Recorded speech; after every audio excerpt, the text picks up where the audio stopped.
Good morning class, আমি সন্তু। তোমরা দেখছো the learning expert 2.0 channel.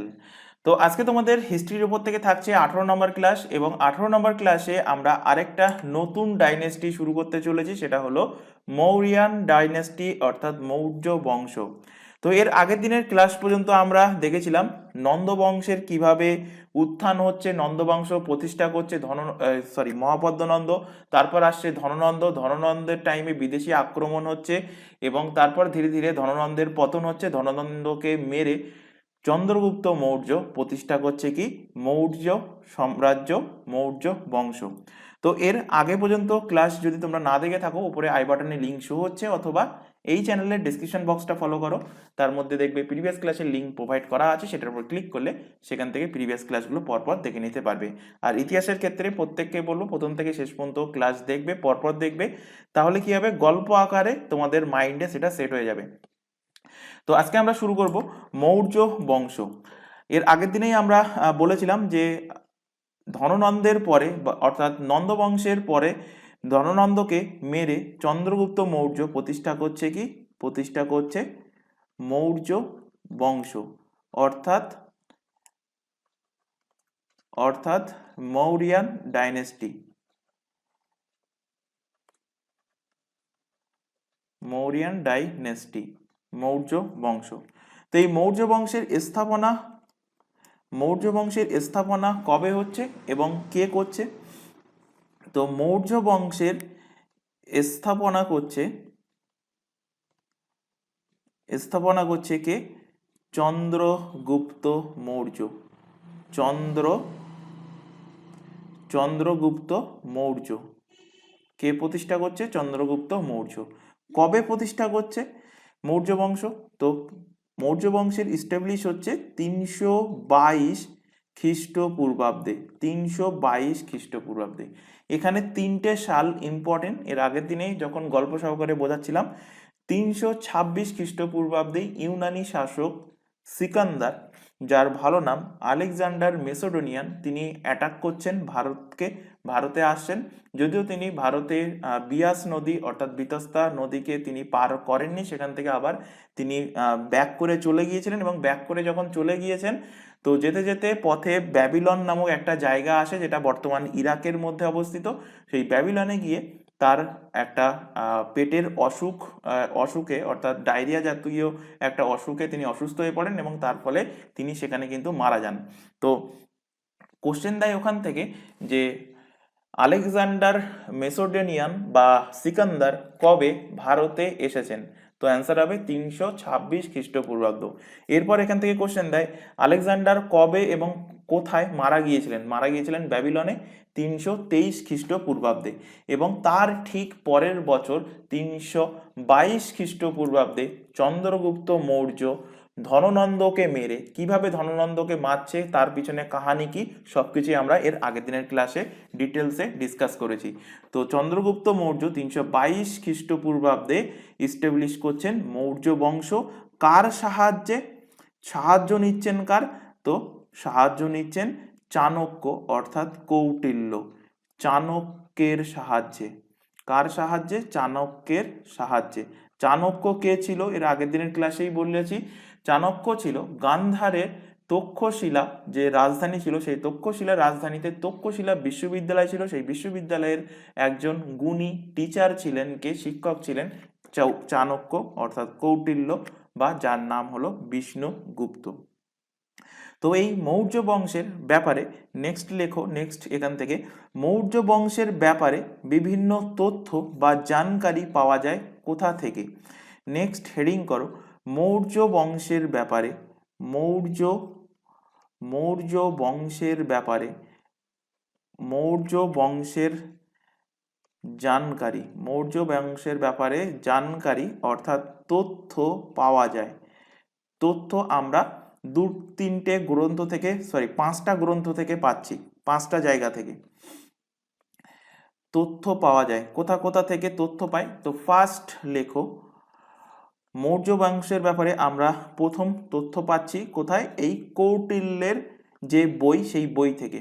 Kautilya, Kautilya যার নাম, তার নামই হলো চাণক্য, এবং তার নামই হলো কি বিষ্ণুগুপ্ত। বিষ্ণুগুপ্ত। তো এনার লেখা বইয়ের নাম কি? এনার লেখা বইয়ের নাম হলো অর্থশাস্ত্র। এনার লেখা বইয়ের নাম কি? এনার লেখা বইয়ের নাম হলো অর্থশাস্ত্র। আচ্ছা, কৌটিল্য থেকে আরো দুটো ফ্যাক্ট এখানে লিখে নাও, এখান থেকে কোশ্চেন দেয় তোমাদের যে ভারতের ম্যাকিয়াভেলি কাকে বলে? ভারতের ভারতের ম্যাকিয়াভেলি ভারতের ম্যাকিয়াভেলি কাকে বলা হয়? তো ভারতের ম্যাকিয়াভেলি বলা হয় এই কৌটিল্যকেই বলা হয় কি? ভারতের ম্যাকিয়াভেলি বলা হয়। ভারতের ম্যাকিয়াভেলি বলা হয়। আর এই অর্থশাস্ত্রকে বলা হয় ভারতের রাজনৈতিক যে বই আছে, মানে ম্যাকিয়াভেলি কিসের সাথে রিলেট করে বলা হয়? বিশ্বে যে রাজনৈতিক যে বই আছে, বইয়ের নাম হলো দ্য প্রিন্স। তো এই দ্য প্রিন্স বই কাকে বলা হয়? বলা হয় এই অর্থশাস্ত্রকে। দ্য প্রিন্সের বইয়ের সাথে তুলনা করা হয়। কোন বইয়ের সাথে তুলনা করা হয়? তুলনা করা হয় কার সাথে? দ্য প্রিন্স নামক বইয়ের সাথে। দ্য প্রিন্স নামক বইয়ের সাথে। অর্থাৎ এই অর্থশাস্ত্রকে ভারতের দ্য প্রিন্সও কিন্তু বলা হয়ে থাকে। আচ্ছা, নেক্সট জানকারি কোথা থেকে পাওয়া যাচ্ছে মৌর্য বংশের ব্যাপারে? তো পাওয়া যাচ্ছে সোমদেবের লেখা বইয়ের নাম। সোমদেবের লেখা বই। সোমদেবের লেখা বইয়ের নাম কি?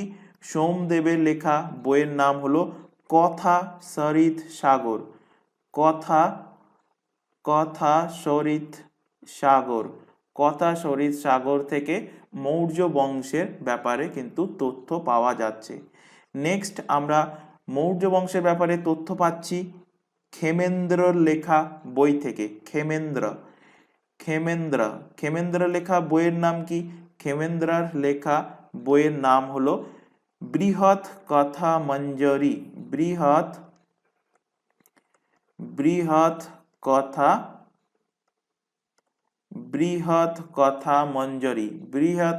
মঞ্জরি। কার লেখা? ক্ষেমেন্দ্রের লেখা। 4 নম্বর ইনফরমেশন আমরা পাচ্ছি কোথা থেকে? 4 নম্বর দিয়ে লেখো বিশাখ দত্তের লেখা বই থেকে। বিশাখ দত্তের লেখা বইয়ের নাম কি? বিশাখ দত্তের লেখা বইয়ের নাম হলো মুদ্রা রাক্ষস। মুদ্রা রাক্ষস থেকে আমরা পাচ্ছি। এবং লাস্ট ইনফরমেশন আমরা পাচ্ছি কলহনের লেখা বই থেকে। কলহনের লেখা বইয়ের নাম কি? রাজ তরঙ্গিনী।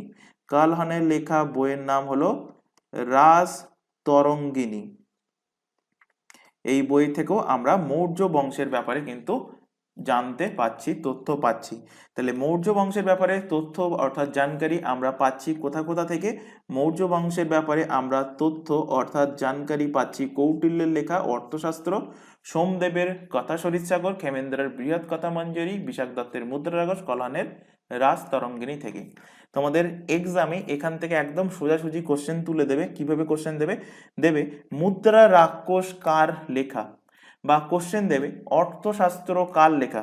বিশ্বাস না হলে প্রিভিয়াস ইয়ারের কোশ্চেন ঘেটে দেখবে, বহুবার এখান থেকে কোশ্চেন দিয়েছে। আরেকটা কথা বলে রাখি, তোমাদের যে আরআরবি এনটিপিসি, মানে ক্লাসের শুরুতে আরআরবি এনটিপিসি লেখা আছে বলে শুধুমাত্র যে আরআরবি এনটিপিসিতেই এই প্রশ্নগুলো আসবে এমনটা নয়। এখানে তোমাদের কিন্তু হিস্ট্রি ফাউন্ডেশন ব্যাচ প্রোভাইড করা হচ্ছে, অর্থাৎ একদম বেসিক থেকে অ্যাডভান্স লেভেল পর্যন্ত ক্লাস তোমাদের চলছে, বলতে পারো একদম বেসিক থেকে পুরো ডিটেলসে কিন্তু বোঝানো হচ্ছে।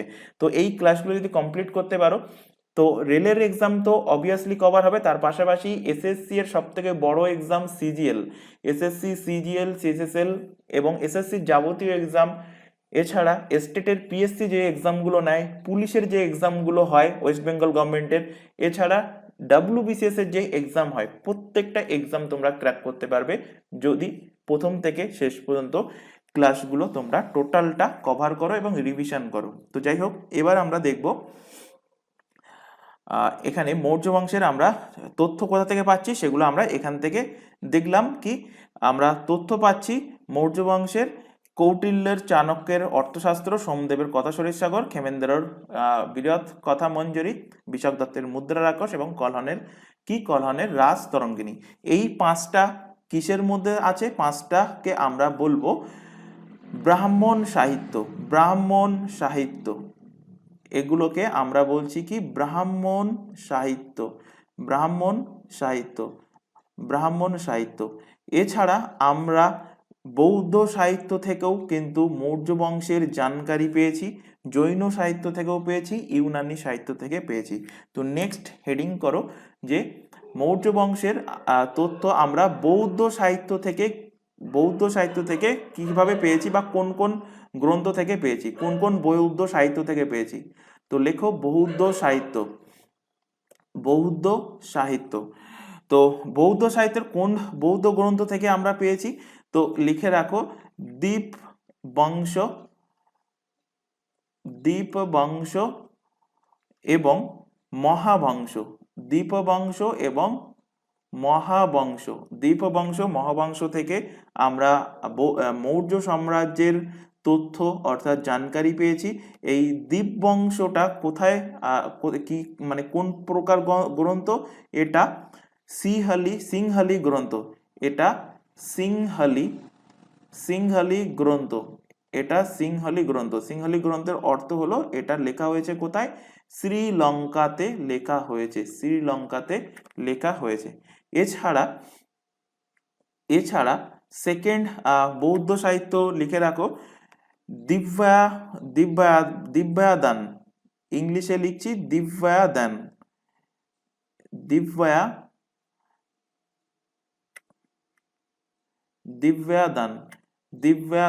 দিব্যাদান থেকে আমরা পেয়েছি এবং জানকারি পেয়েছি মহাবোধি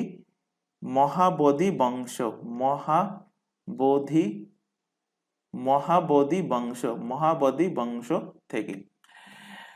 এছাড়া আমরা জৈন গ্রন্থ থেকেও আমরা এর ব্যাপারে জানকারি পাচ্ছি, মৌর্য বংশের ব্যাপারে জৈন গ্রন্থ বা জৈন সাহিত্য।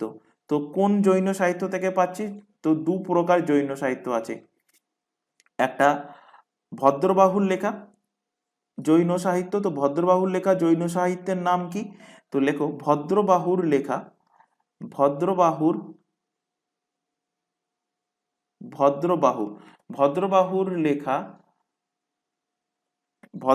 লেখা কল্পসূত্র, ভদ্রবাহুর লেখা কল্পসূত্র থেকে আমরা মৌর্য সাম্রাজ্যের ব্যাপারে তথ্য পেয়েছি।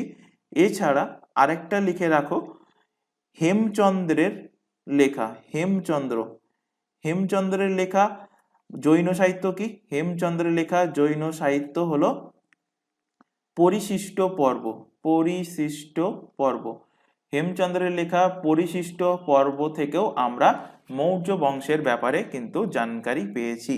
তো এখান থেকে এইভাবে কোশ্চেন তুলে দেবে যে সাপোজ হয়তো কোশ্চেন দিল যে মুদ্রা রাক্ষস কোন প্রকার সাহিত্য, এটা বৌদ্ধ সাহিত্য, জৈন সাহিত্য, ইউনানি সাহিত্য না ব্রাহ্মণ সাহিত্য। তো মুদ্রা রাক্ষস আমরা কোথায় পড়ে এসেছি, ব্রাহ্মণ সাহিত্যের মধ্যে। তো মুদ্রা রাক্ষস হলো একটা ব্রাহ্মণ সাহিত্য। তো এইভাবেও কিন্তু এক্সামে কোশ্চেন আসতে পারে। নেক্সট ইউনানি সাহিত্য, ইউনানি সাহিত্য।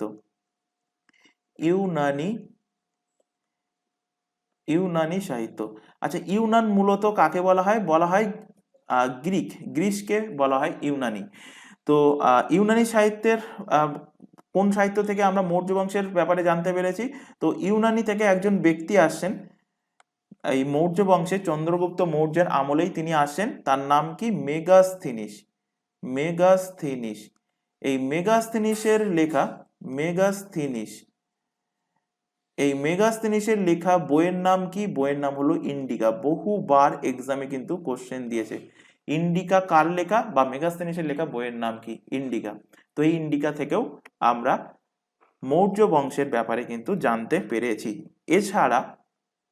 এছাড়াও আমরা দুটো অভিলেখ থেকে, একটা হলো অশোকের অভিলেখ আর একটা হলো রুদ্রদামনের অভিলেখ। তো লিখে রাখো এখানে এছাড়াও অশোকের অভিলেখ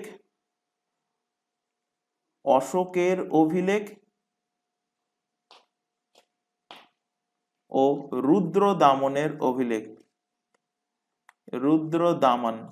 অশোকের অভিলেখ ও রুদ্রদামনের অভিলেখ থেকে মৌর্য বংশের ব্যাপারে জানা যায়, মৌর্য মৌর্য বংশের ব্যাপারে তথ্য পাওয়া যায়, বংশের তথ্য পাওয়া যায়, তথ্য পাওয়া যায়। তাহলে মৌর্য বংশের ব্যাপারে আমরা কোথা থেকে জানছি? জানছি আমরা ব্রাহ্মণ সাহিত্য থেকে, জানছি আমরা বৌদ্ধ সাহিত্য থেকে, জানছি আমরা জৈন সাহিত্য থেকে, ইউনানি সাহিত্য থেকে। এর পাশাপাশিও আমরা জানছি অশোকের অভিলেখ, সম্রাট অশোকের অভিলেখ এবং রুদ্রদামনের অভিলেখ থেকেও আমরা মৌর্য বংশের ব্যাপারে কিন্তু তথ্য পেয়েছি। এবার মৌর্য বংশের উৎপত্তি কোথা থেকে হচ্ছে? অনেকের মতে অনেক রকম আছে, যেমন ব্রাহ্মণদের মতে কিছু আছে, বৌদ্ধ গ্রন্থের মতে কিছু আছে, তো সেগুলো আমরা জানবো। তো তার আগে দেখো এখানে একটা তোমাদের ছোট ইনফরমেশন দেওয়ার আছে। তোমরা এখন যে ক্লাসটা দেখছো সেটা হিস্ট্রির ফাউন্ডেশন ব্যাচ।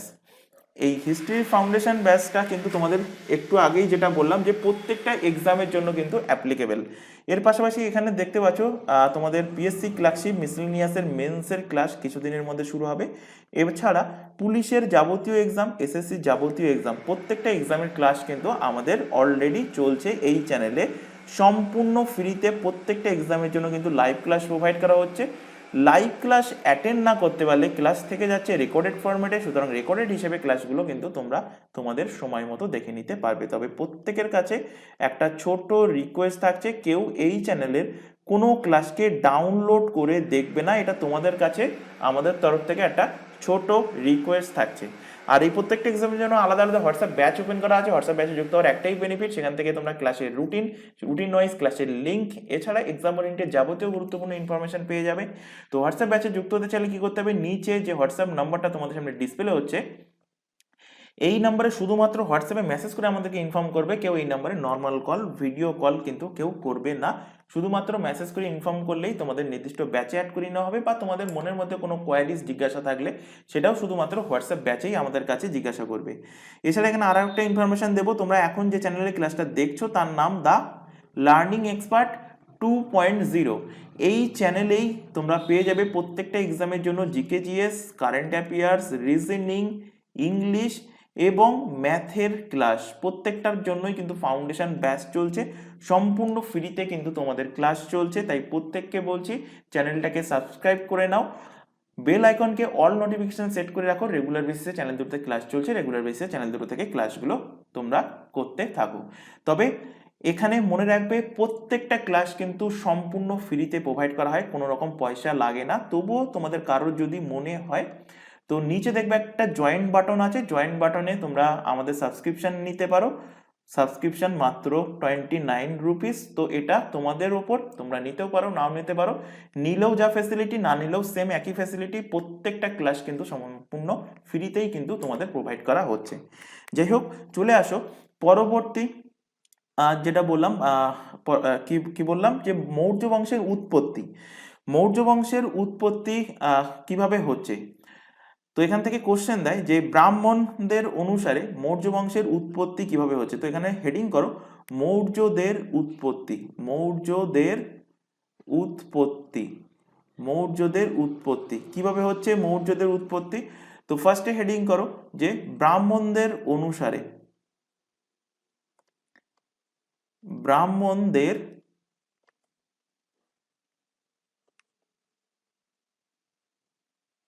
ব্রাহ্মণদের অনুসারে। তো ব্রাহ্মণদের অনুসারে কি হচ্ছে? মৌর্যরা ছিল শূদ্র। ব্রাহ্মণদের অনুসারে লেখো এখানে এনাদের অনুসারে, এনাদের অনুসারে, অনুসারে মৌর্যরা কি ছিল? শূদ্র ছিল। মৌর্যরা, মৌর্যরা শূদ্র ছিল। মৌর্যরা কি ছিল? শূদ্র ছিল। বৌদ্ধ ধর্মগ্রন্থের অনুসারে, নেক্সট লেখো বৌদ্ধ ধর্মগ্রন্থ, বৌদ্ধ গ্রন্থ, বৌদ্ধ গ্রন্থের অনুসারে, বৌদ্ধ গ্রন্থের অনুসারে কি? বৌদ্ধ গ্রন্থের অনুসারে মৌর্যরা কি ছিল? মৌর্যরা ছিল ক্ষত্রিয়। এনাদের অনুসারে মৌর্যরা কি ছিল? মৌর্যরা ক্ষত্রিয় ছিল, ক্ষত্রিয় বংশধর ছিল। আর লাস্টলি লেখো মহাপরিনির্বাণ গ্রন্থ অনুসারে, 3 নম্বর দিয়ে লেখো মহাপরিনির্বাণ, মহাপরিনির্বাণ, মহাপরিনির্বাণের অনুসারে মৌর্যরা ছিল পিপলিবনের, মৌর্যরা ছিল কি পিপলিবনের ক্ষত্রিয়। এদের অনুসারে বা এর অনুসারে, এনাদের অনুসারে মৌর্যরা মৌর্যরা পিপলিবন পিপলিবনের ক্ষত্রিয় ছিল, পিপলিবনের ক্ষত্রিয় ছিল। তাহলে তিনটে ধর্মগ্রন্থ অনুসারে কিন্তু বা তিনজন ব্যক্তিত্বের অনুসারে মৌর্যদের উৎপত্তি কিন্তু বিভিন্নভাবে বলা হয়েছে। ব্রাহ্মণদের অনুসারে মৌর্যরা কি ছিল? শূদ্র ছিল। বৌদ্ধ ধর্মগ্রন্থের অনুসারে ব্রাহ্মণদের অনুসারে মৌর্যরা কি ছিল? শূদ্র। বৌদ্ধ ধর্মগ্রন্থের অনুসারে মৌর্যরা ছিল ক্ষত্রিয়। আর মহাপরিনির্বাণ গ্রন্থ অনুসারে মৌর্যরা ছিল পিপলিবনের ক্ষত্রিয়, পিপলিবনের ক্ষত্রিয়। তো এই গেল টোটাল মৌর্য বংশের ব্যাপারে যা ডিটেলসে জানার দরকার ছিল সেগুলো এখান থেকে কভার হয়ে গেল। এবার লেখো এখানে যে শাসক আসছে মৌর্য বংশের প্রতিষ্ঠাতা চন্দ্রগুপ্ত মৌর্য। হেডিং করো এখানে চন্দ্রগুপ্ত মৌর্য। মৌর্য বংশের প্রথম শাসক চন্দ্রগুপ্ত মৌর্য, চন্দ্রগুপ্ত মৌর্য, চন্দ্রগুপ্ত মৌর্য। চন্দ্রগুপ্ত মৌর্য রাজত্ব করছে কত সাল থেকে কত সাল পর্যন্ত? তো তিনি রাজত্ব করছেন 322 খ্রিস্টপূর্বাব্দে। তিনি মৌর্য বংশের প্রতিষ্ঠা করছেন এবং তিনি সিংহাসনে থাকছেন 298 খ্রিস্টপূর্বাব্দ পর্যন্ত তিনি সিংহাসনে থাকছেন। এই চন্দ্রগুপ্তের অন্য নাম আছে, চন্দ্রগুপ্তের অন্য নাম। তো লেখো এখানে এর অন্য নাম কি? অন্য নাম। তো চন্দ্রগুপ্তের অন্য নাম কি দেওয়া হয়েছে? চন্দ্রগুপ্তের অন্য নাম বলা হয়েছে কি? সেন্ড্রোকটাস। কি বলা হয়েছে? সেন্ড্রোকটাস, সেন্ড্রোকটাস, সেন্ড্রোকটাস। এবং চন্দ্রগুপ্তের নাম সেন্ড্রোকটাস বলছে কে? বলছে ইউনানি লেখকরা। কারা বলছে? ইউনানি লেখক, ইউনানি লেখকরা, ইউনানি লেখকরা এই নাম দিয়েছেন, এই নাম দেন, ইউনানি লেখকরা নাম দেন। কি নাম দেন? সেন্ড্রোকটাস। এবং এই সেন্ড্রোকটাস নাম যে ইউনানিরা দিয়েছেন, তো এই সেন্ড্রোকটাসই যে চন্দ্রগুপ্ত মৌর্য, মানে এই সেন্ড্রোকটাস ব্যক্তি যে চন্দ্রগুপ্ত মৌর্য, এর ব্যাপারে কে বলছেন? এর ব্যাপারে বলছেন উইলিয়াম জোন্স। তো এখানে নিচে লিখে রাখো যে এই সেন্ড্রোকটাসই, এই সেন্ড্রোকটাস, এই সেন্ড্রোকটাসই চন্দ্রগুপ্ত মৌর্য ছিলেন। চন্দ্রগুপ্ত মৌর্য ছিলেন। এই সেন্ড্রোকটাসই চন্দ্রগুপ্ত মৌর্য ছিলেন। এটা বলছেন কে? এটা বলছেন কে? এটা বলছেন উইলিয়াম জোন্স। কে বলছেন? William Jones. এক্সামে কোশ্চেন দিয়েছিল, মনে রাখবে। কে বলছেন? সেন্ড্রোকটাসই হলেন চন্দ্রগুপ্ত মৌর্য, বলছেন উইলিয়াম জোন্স। এই কথাটা উইলিয়াম জোন্স, এস হবে লাস্টেরটা, উইলিয়াম জোন্স বলছেন। এরপর এখানে চন্দ্রগুপ্ত মৌর্য, আগে একটুখানি ফ্ল্যাশব্যাকে চলে যাই, যেটা আমরা এর আগের দিনের ক্লাসে আলোচনা করেছিলাম। কি আলোচনা করেছিলাম? বিদেশি আক্রমণ সিকান্দারের ব্যাপারে। তো একটুখানি হালকা আমরা ফ্ল্যাশব্যাকে চলে যাই, কারণ এখানে মানে এর পটভূমিকা তৈরি করতে গেলে, মানে সিকান্দারের পরে আরেকজন বিদেশি সেলুকাস নিকেটার আসছেন, সেই পটভূমি তৈরি করতে গেলে একটুখানি সামান্য ফ্ল্যাশব্যাকে আমরা যাচ্ছি। আরবার একবার তোমাদের রিভিশন হয়ে যাবে। তো এখান থেকে তোমরা নোট ডাউনও করে নিতে পারো। তো সিকান্দার, চন্দ্রগুপ্ত মৌর্য তখন কিন্তু রাজা হননি, তখন ধননন্দ মগধের ক্ষমতায় বসে আছে। এবং সেই টাইম পিরিয়ডে সিকান্দার কি করছে? সিকান্দার এর আগের দিনের ক্লাসেই পড়িয়েছি, যদি না দেখে থাকো প্রত্যেককে বলবো আগের ক্লাস দেখে আসতে, সেখানে খুব সুন্দর গল্প সহকারে কিন্তু বোঝানো হয়েছে। তো সিকান্দারের ভারত আক্রমণ কবে হচ্ছে? সিকান্দার ভারত কবে আক্রমণ করছে? সিকান্দারের ভারত আক্রমণ হচ্ছে 326 খ্রিস্টপূর্বাব্দে, 326 খ্রিস্টপূর্বাব্দে।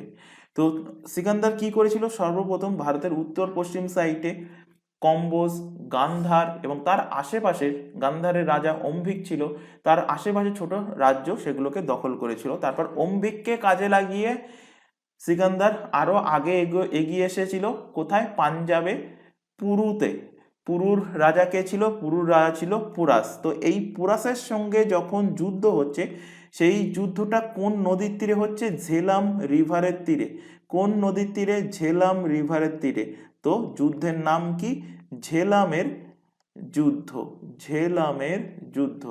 ঝেলামের যুদ্ধ, বা একেই বলা হয় কি? বিতস্তার যুদ্ধ। কারণ ঝেলামের অপর নাম কি? পুরানো নাম বিতস্তা। বিতস্তার যুদ্ধ। এগুলোও কিন্তু অলরেডি পড়িয়ে দিয়েছি, যে কিছু ভারতের কিছু ইম্পর্টেন্ট নদী যার প্রিভিয়াস নেম, এগুলো অলরেডি তোমাদের সম্ভবত 3rd ক্লাস কি 4th ক্লাসে অলরেডি পড়ানো হয়ে গেছে। তো ঝেলামের যুদ্ধ কার কার মধ্যে হয়েছে?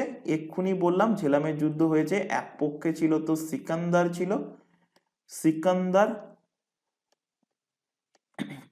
এবং অপর পক্ষে ছিল কে? অপর পক্ষে ছিল পোরাস। অপর পক্ষে ছিল কে? অপর পক্ষে ছিল পোরাস। পোরাসকে পুরুর রাজা, পুরুর রাজা ছিলেন কে? পুরুর রাজা ছিলেন পোরাস। পুরুর রাজা ছিলেন পোরাস। আচ্ছা, একটা জিনিস বলে রাখি তোমাদের, আজ থেকে মনে রাখবে, হিস্ট্রিতে এবার সব রাজবংশ আসবে। তো রাজবংশের যখন যুদ্ধ আসবে সেই টাইমে লেখার ক্ষেত্রে, যেহেতু যুদ্ধ অলরেডি হয়ে গেছে এবং তুমি জানো সেই যুদ্ধে কে জয়লাভ করেছে, তো যে জয়লাভ করেছে তার নামটা সবসময় আগে লিখবে। তাহলে কি, যখনই তুমি পরবর্তীতে রিভিশন করবে তখন, বা যখন পড়ছো, জিনিসটা ইজিলি মনে থাকবে। এবং চোখের সামনে, সাপোজ ধরো তুমি ভুলে গেলে ওই যুদ্ধে কে জয়লাভ করলো, কিন্তু চোখের সামনে ভাসবে যে ফার্স্টে আমার লেখা ছিল সিকান্দার, পরে লেখা ছিল পোরাস, সুতরাং যুদ্ধে জয়লাভ করেছিল কে? জয়লাভ করেছিল সিকান্দার। তো এই যুদ্ধে কে জয়লাভ করে? এই যুদ্ধে জেতে কে? এই যুদ্ধে জয়লাভ করে, এই যুদ্ধে জেতে কে? জয়লাভ করে সিকান্দার। আর হেরে যায় কে? হেরে যায় কিন্তু পোরাস। তারপর পোরাসের বীরত্ব দেখে পোরাসের রাজত্ব আবার ফিরিয়ে দিয়েছিল। সব গল্প আমরা এর আগের দিনের ক্লাসে করেছি। এরপর কি হচ্ছে? চাণক্য অর্থাৎ কৌটিল্য ভয় দেখাচ্ছে, বিভিন্ন কালা জাদু বা অন্ধবিশ্বাসের ভয় দেখাচ্ছে চন্দ্রগুপ্ত মৌর্যের দ্বারা, এবং চন্দ্রগুপ্ত মৌর্য চাণক্যের কথা মতো তাদের সেনাবাহিনীর মধ্যে গুপ্ত হিসাবে সেখানে প্রবেশ করে, গুপ্তচর হিসাবে প্রবেশ করে তাদের খাবারে বিষ মেশায় অল্প অল্প করে। এর ফলে তারা অসুস্থ হয় এবং তারা ভাবে যে বিয়াস রিভার যদি তারা পার করে, কারণ তাদের মধ্যে এই অন্ধবিশ্বাস রটিয়েছিল, যদি বিয়াস নদী পার করে তাহলে কি হবে? তাহলে তারা একটা কঠিন ব্যাধিতে, কঠিন রোগে আক্রান্ত হবে এবং ধীরে ধীরে মারাও তারা যেতে পারে। তো এই ভয়ে সিকান্দারের সৈন্যরা আর ভারত আক্রমণের জন্য বিয়াস নদী ক্রস করেনি। বিয়াসের পার্ট থেকে তারা কিন্তু ব্যাক করে চলে গিয়েছিল। তো চলে যখন ফিরে যাচ্ছে, তখন সিকান্দার সিকান্দার কোথায় যাচ্ছে? সিকান্দার যাচ্ছে ব্যাবিলনে। সিকান্দার ফিরে যাচ্ছে ব্যাবিলনে। ব্যাবিলন। তো ব্যাবিলনে যখন পৌঁছাচ্ছে, তখন সেটা কত সাল হয়ে গেছে? আরো 3 বছর হয়ে গেছে, অর্থাৎ 323 খ্রিস্টপূর্বাব্দ। আচ্ছা, একটা কথা এখানে বলে রাখি, অনেকের মনের মধ্যে কনফিউজিং হচ্ছে যে আমি সাল কেন উল্টো লিখছি? 326-এর পরে 3 বছর হয়ে গেলে তো 329 লেখার দরকার, উল্টো কেন লিখছি? কারণ উল্টো লেখার কারণ হলো আমি খ্রিস্টপূর্বাব্দ লিখছি, বিসি, বিফোর ক্রাইস্ট লিখছি। বিসির অর্থ কি? বিসির অর্থ হলো, দেখো এখানে এটা মিডিলে 0, ম্যাথে আমরা সবাই পড়ে এসেছি, এদিকে সব পজিটিভ, +1 +2 +3, এইভাবে পজিটিভ এইদিকে চলতে আসছে, আর এইদিকে কি? নেগেটিভ, -1 -2 -3। তো এইদিকে সব থেকে, এই দিক থেকে আমি যাচ্ছি কোন দিকে? 0-র দিকে। তারপরে 0 থেকে আবার যখন এইদিকে আসব, তখন আমরা বলবো এডি, অর্থাৎ খ্রিস্টাব্দ। আর 0-র আগে আছি, তাই আমি এখানে বলছি কি? এখানে বলছি বিফোর ক্রাইস্ট, অর্থাৎ বিসি।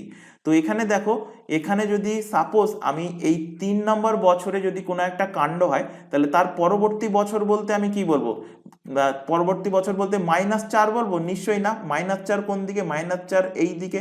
বা তার ঠিক আগে পরের 2 বছর বলতে কি বলবো? আমি কি উল্টে যাব? নিশ্চয়ই উল্টে যাব না। পরের বলতে আমি যাব সবসময় এই দিকে, 0-র দিকে যাব। তাই এখানে কি হচ্ছে? বিফোর ক্রাইস্ট থেকে যখন বলছি, এর ঠিক 3 বছর পর ব্যাবিলনে যখন সিকান্দার পৌঁছাচ্ছে, তো সিকান্দার পৌঁছালে কি হচ্ছে, সিকান্দারের সেখানে কিন্তু মৃত্যু হচ্ছে, সিকান্দার মারা যাচ্ছে। সেখানে কি হচ্ছে, সিকান্দার মারা যাচ্ছে, সিকান্দার মারা যায়, সিকান্দার মারা যায়। কোথায় মারা যায়? ব্যাবিলনে গিয়ে তিনি মারা যায়, এবং তার সাথে তার যে ঘোড়া ছিল, যার নাম ছিল বুকে ফেরাল, সেই ঘোড়াটাও কিন্তু একই সাথে কিন্তু মারা যায়।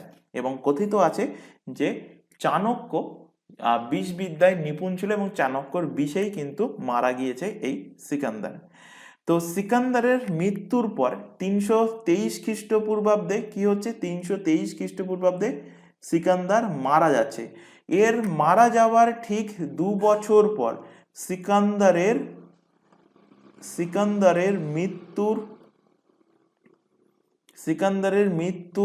পর ঠিক 2 বছর পর 321 খ্রিস্টপূর্বাব্দে সিকান্দারের যে সাম্রাজ্য ছিল, সেই সাম্রাজ্য কি হচ্ছে, সেই সাম্রাজ্য নিজেদের মধ্যে ভাগ করে নিচ্ছে কারা? সেনাপতিরা। সেনাপতি কে ছিল? সেলুকাস নিকেটর সেনাপতি ছিল, এবং নৌসেনা কে ছিল বলেছিলাম? নিয়ারকাস নৌসেনাপতি ছিল। তো সিকান্দারের মৃত্যুর পর এটা কোন সন্ধির দ্বারা হচ্ছে? তো সন্ধির নামটা মনে রাখবে, ত্রিপ্রেদিসের সন্ধি, ত্রিপ্রেদিসের সন্ধি। তো ত্রিপ্রেদিসের সন্ধির দ্বারা সিকান্দারের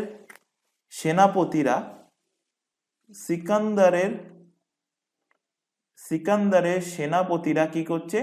সিকান্দারের সেনাপতিরা সাম্রাজ্য ভাগ করে নিচ্ছে, সাম্রাজ্য ভাগ করে নেয়। সাম্রাজ্য কি করছে? ভাগ করে নিচ্ছে, সাম্রাজ্য ভাগ করে নেয়। এরপর সিকান্দারের যে স্থল সেনা ছিল, যার নাম সেলুকাস নিকেটর, এর আগের দিনের ক্লাসেই বলেছিলাম, যখন কৌটিল্য অন্ধবিশ্বাস ছড়াচ্ছিল তাদের মনের মধ্যে, তো সিকান্দারের তো প্রথমত বিশ্বাস হয়নি। দ্বিতীয় ব্যক্তি আরেকজন ছিলেন, যিনি ছিলেন স্থল সেনাবাহিনীর প্রধান, অর্থাৎ সেলুকাস নিকেটর, তারও কিন্তু মনের মধ্যে খটকা জেগেছিল যে এটা কোনো অলৌকিক ঘটনা না, এটা মানুষ ঘটিত, বা কেউ এর পিছনে, এই চক্রান্তের পিছনে কেউ একজন জড়িত আছে, এটা তার মনের মধ্যে কিন্তু এসেছিল। এবং যখন সিকান্দার মারা যায়, তখন রাজা হয়ে যাচ্ছে কে? রাজা হয়ে যাচ্ছে তার সেনাপতি সেলুকাস নিকেটর। এবং সেলুকাস নিকেটর আবার পুনরায় সে কি করছে? ভারত আক্রমণের জন্য সে আবার রেডি হচ্ছে। সে ভাবছে যে সেই এখনো মগধে সেই ধননন্দ বসে আছে, তো ধননন্দের ওখানে যাব, সেনাবাহিনী নিয়ে ধননন্দকে আমি হারিয়ে দেবো এবং ভারতটাকে দখল করব। তো এই ভেবে সেলুকাস নিকেটর কি করছে, আমি এখানে একটা ছোট ম্যাপ আঁকছি, ভারতের ম্যাপ, কেউ হাসবে না এখানে, জাস্ট বোঝানোর জন্য।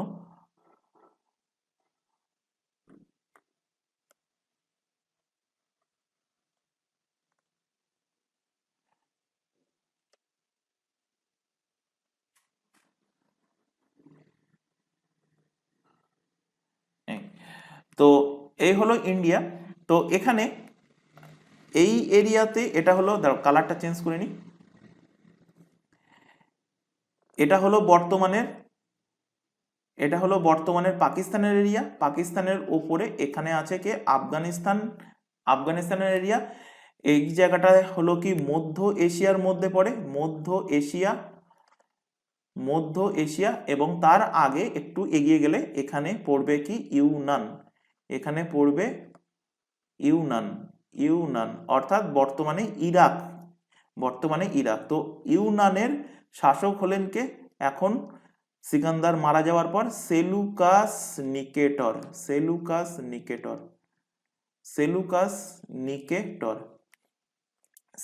নিকেটর শাসক হয়েছেন। তো সেলুকাস নিকেটর কি করছে? সেলুকাস নিকেটর 305 খ্রিস্টপূর্বাব্দে সেলুকাস নিকেটর ভারতে আসছে, ভারত জয় করার জন্য সে আক্রমণ করছে, এবং সে ভাবছে এখনো এই যে সাম্রাজ্য ছিল সব থেকে বড় এবং শক্তিশালী মহাজনপদ মগধ, মগধে এখনো ধননন্দ বসে আছে, এটা সে ভাবছিল। আর তখনকার যুগে তো মানে মোবাইল সার্চ করে দেখে নিলে তো হবে না যে এখন উত্তরপ্রদেশের বা এখন বিহারের মুখ্যমন্ত্রীকে, গভর্নরকে যদি আমি তোমাদের কাছে জিজ্ঞাসা করি, তো একদম উইদিন 5 সেকেন্ড 10 সেকেন্ড গুগলে সার্চ করলে জানা যাচ্ছে যে জম্মু কাশ্মীরের বর্তমান লেফটেন্যান্ট গভর্নরকে বা গুজরাটের মুখ্যমন্ত্রীকে। কিন্তু তখন এই সমস্ত ফ্যাসিলিটি ছিল না, তখন না ইন্টারনেট ছিল, ইন্টারনেট তো দূরে যাক গে যাক, তখন মানে ল্যান্ড ফোনও ছিল না, মোবাইল ফোনও দূরে যাক, land phone, mobile phone, TV কিছুই ছিল না। তো সেলুকাস নিকেটর তো জানতে পারিনি যে মগধের যে গদি ছিল সেই গদি পাল্টে গিয়েছে। তো সেলুকাস নিকেটর জানে আগে যে ছিল সেই আছে। তো সেলুকাস নিকেটর লাফাতে লাফাতে চলে আসে কোথায়, চলে আসে মগধ দখল করার জন্য। তো কবে আসছে? 305 খ্রিস্টপূর্বাব্দে সেলুকাসের আগমন হচ্ছে। কবে আবার আসছে? 305 খ্রিস্টপূর্বাব্দে। তো 305 খ্রিস্টপূর্বাব্দের যুদ্ধ, 305 খ্রিস্টপূর্বাব্দের যুদ্ধ। তো কার কার মধ্যে হচ্ছে? তো তখন মগধের রাজাকে, এখন মগধের রাজা মৌর্য বংশের চন্দ্রগুপ্ত মৌর্য, চন্দ্রগুপ্ত মৌর্য রাজা। এবং চন্দ্রগুপ্ত মৌর্য যে রাজা হয়ে গেছে সেটা জানতো না, জানা ছিল না কিন্তু সেলুকাস নিকেটরের।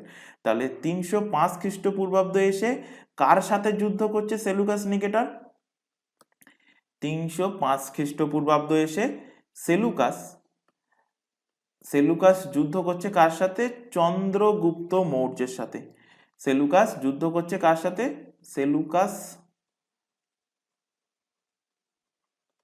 সেলুকাস আর চন্দ্রগুপ্ত মৌর্য, চন্দ্রগুপ্ত মৌর্য, চন্দ্রগুপ্ত মৌর্য। তো যখন যুদ্ধ করতে আসে, তো চন্দ্রগুপ্ত মৌর্যের বুদ্ধিদাতাকে, মানে বুদ্ধিকে দিচ্ছে বা গুরুকে, তো গুরু ছিলেন চাণক্য। তো এই চাণক্য কি করছে? চন্দ্রগুপ্ত মৌর্যের সময়কালে যখন সেলুকাস নিকেটর ভারতে আসে এবং সে বিয়াস নদী কিন্তু ক্রস করে নিয়েছে, ওই যে বিয়াস নদী থেকে আগে সে ফেরত গিয়েছিল সেই বিয়াস নদী কিন্তু সেলুকাস নিকেটর পার করে নিয়েছে, পার করে মগধের দিকে এগিয়ে আসে। বিয়াস নদী কোথায় ছিল? এই জায়গাটাতে বিয়াস রিভার ছিল। তোমরা প্রত্যেকে আশা করি ভূগোলে পড়েছো, এখান দিয়ে বইছে কে? বিয়াস রিভার, বিয়াস রিভার। তো এই বিয়াস রিভারও পার করে নিয়েছে, পার করে মগধের দিকে এগিয়ে আসছে।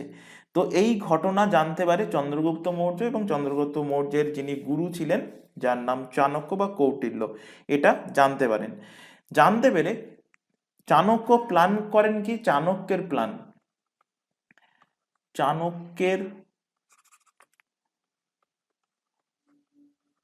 চাণক্যের প্ল্যান, চাণক্য প্ল্যান করেন কি? তিনি দেখলেন এই সেলুকাস নিকেটর সব থেকে বেশি কি নিয়ে আসে? হাতি নিয়ে আসে।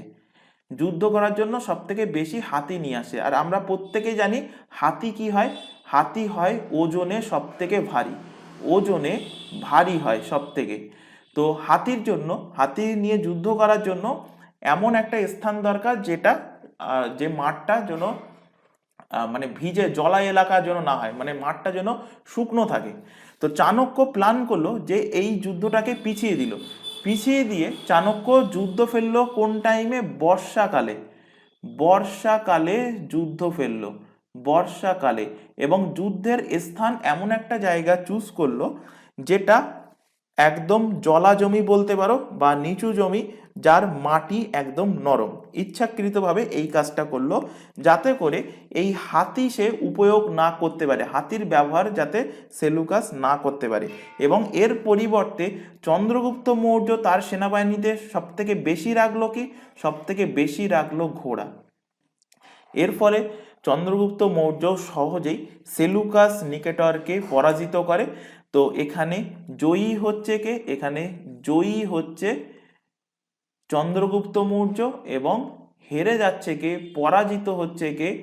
পরাজিত হচ্ছে সেলুকাস নিকেটর। তো সেলুকাস নিকেটরকে কি করছে? সেলুকাস নিকেটরকে হারিয়ে দিচ্ছে কে? চন্দ্রগুপ্ত মৌর্য হারিয়ে দিচ্ছে। এবার হারিয়ে দেওয়ার পর এই সেলুকাস নিকেটর আর চন্দ্রগুপ্ত মৌর্য নিজেদের মধ্যে মিত্রতা করে নিচ্ছে। কিভাবে মিত্রতা করছে? সন্ধির দ্বারা। সন্ধি বলতে কেমন প্রকার সন্ধি? তো এই সেলুকাস নিকেটরের মেয়ে, সেলুকাস নিকেটরের মেয়ে অর্থাৎ পুত্রী, তার নাম কি? তার নাম হলো হেলনা। তার নাম হলো কি? তার নাম হলো হেলেনা। এই হেলেনার সাথে বিয়ে দিচ্ছে কাকে? বিয়ে দিচ্ছে চন্দ্রগুপ্ত মৌর্যকে। তো হেলেনার বিবাহ হয়, হেলেনার বিবাহ হয় চন্দ্রগুপ্ত মৌর্যের সাথে। কার সাথে? চন্দ্রগুপ্ত মৌর্যের সাথে। এবং আগেকার যুগে পণ প্রথা ছিল, বিয়ে দিলেই পণ দিতে হবে। তো বিয়ে দিলে পণ দিতে হবে, তো সেই পণ হিসাবে সেলুকাস নিকেটর কি দিচ্ছে? এই পণ হিসাবে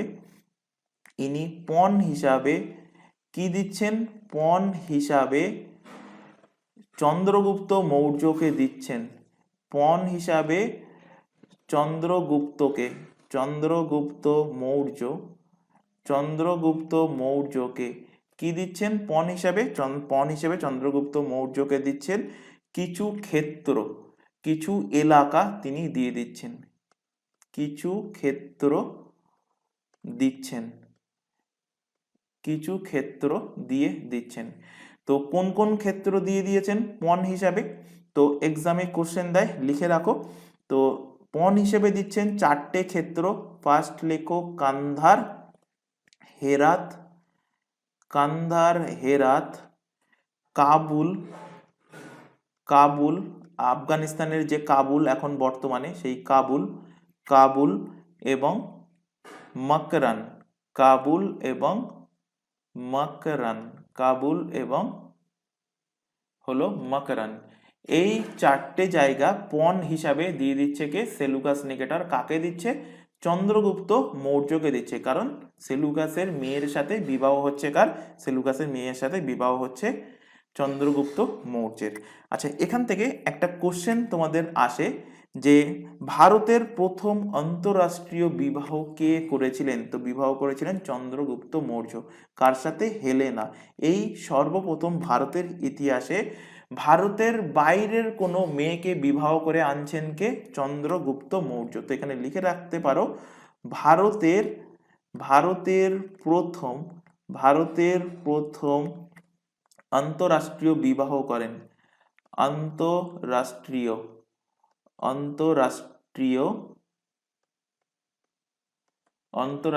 বিবাহ করছেন কে? চন্দ্রগুপ্ত মৌর্য। আন্তঃরাষ্ট্রীয় বিবাহ করেন কে? চন্দ্রগুপ্ত মৌর্য। তো সেলুকাস নিকেটর পণ হিসাবে কি দিল? পণ হিসাবে 4টে এলাকা দিল। তো চন্দ্রগুপ্ত মৌর্যরও একটু চক্ষু লজ্জা আছে, তো সে কি করলো? এও কিন্তু উপহার হিসাবে শ্বশুরকে কিছু জিনিস দিচ্ছে। কি দিচ্ছে উপহার হিসাবে? তো উপহার হিসাবে চন্দ্রগুপ্ত মৌর্য এই মানে সেলুকাসের পণের পরিবর্তে উপহার হিসাবে সেলুকাসকে দিচ্ছেন কি? হাতি গিফট করছেন। কি দিচ্ছেন? এখানে লিখে রাখো। এর পরিবর্তে চন্দ্রগুপ্ত মৌর্য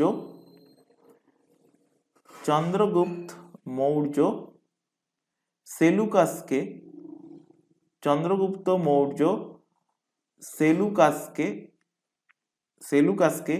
500টা হাতি গিফট করেন। 500টা হাতি উপহার হিসাবে দেন। 500টা হাতি কি দেন? উপহার হিসাবে দেন। তো কটা হাতি উপহার হিসেবে দেন? এক্সামে কোশ্চেন দিয়েছিল, মনে রাখবে। 500টা হাতি উপহার হিসাবে দেন। এবার দেখো, একটুখানি আগেই বললাম যে এটা ছিল ভারতের প্রথম আন্তঃরাষ্ট্রীয় কি বিবাহ। অর্থাৎ মেয়ে কোথা থেকে আসছে? হেলেনা মেয়ে আসছে বাইরের থেকে। বাইরে বলতে কোথা থেকে আসছে? ইউনান থেকে আসছে। তো ইউনানে তখনকার ল্যাঙ্গুয়েজ একরকম ছিল, ভারতের ল্যাঙ্গুয়েজ আলাদা ছিল। তো ওখান থেকে বিবাহ করে যখন ভারতে সে আসছে, তো ভারতে আসার ফলে এই হেলেনার কোনো বন্ধু বান্ধবী থাকছে না, বা এ ঠিকভাবে কথাও বলতে পারছে না। কারণ এ যেটা বলছে ভারতীয়রা সেটা বুঝতে পারছে না, বা ভারতীয়রা যা বলছে এ সেটা বুঝতে পারছে না। তো এর জন্য কার দরকার? এমন একজন ব্যক্তি দরকার যে এই হেলেনার কথাবার্তাগুলো ট্রান্সলেট করতে পারে। তো এই সমস্যার কথা ভেবে সেলুকাস নিকেটর কাকে পাঠাচ্ছে? সেলুকাস নিকেটর, যাতে তার মেয়ে ভালো থাকে সেই দিকে লক্ষ্য রাখার জন্য সেলুকাস নিকেটরের রাজদূত ছিলেন। রাজদূত, রাজদূত কে ছিলেন? মেগাস্থিনিস। মেগাস্থিনিস, এই মেগাস্থিনিসকে ভারতে পাঠাচ্ছেন কার দরবারে?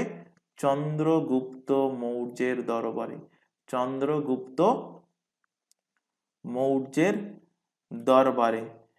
চন্দ্রগুপ্ত মৌর্যের দরবারে কে আসছেন? ইউনান থেকে মেগাস্থিনিস আসছেন। এবং মেগাস্থিনিসের লেখা বইয়ের নাম কি?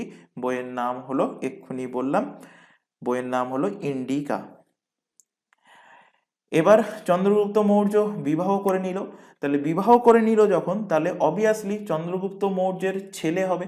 তো চন্দ্রগুপ্তের মৌর্যের ছেলের নাম কি? চন্দ্রগুপ্ত মৌর্যের চন্দ্রগুপ্ত মৌর্যের ছেলের নাম হলো বিন্দুসার। বিন্দুসার। চন্দ্রগুপ্ত মৌর্যের ছেলের নাম কি? ছেলের নাম হলো বিন্দুসার। বিন্দুসার। আগেরটা কি ছিল? বিম্বিসার। আগেরটা বলতে হর্যঙ্ক বংশে কি ছিল? বিম্বিসার। আর এটা কি বললাম? বিন্দুসার। বিন্দুসার। তো এরপর বিবাহ করে নিল, তার ছেলে হয়ে গেল, বিন্দুসার হয়ে গেল। এবার চন্দ্রগুপ্ত মৌর্য ইনি একটা ধর্মে দীক্ষিত হচ্ছেন। কোন ধর্মে? জৈন ধর্মে। তো নেক্সট লেখো, এরপর চন্দ্রগুপ্ত মৌর্য, এরপর চন্দ্রগুপ্ত মৌর্য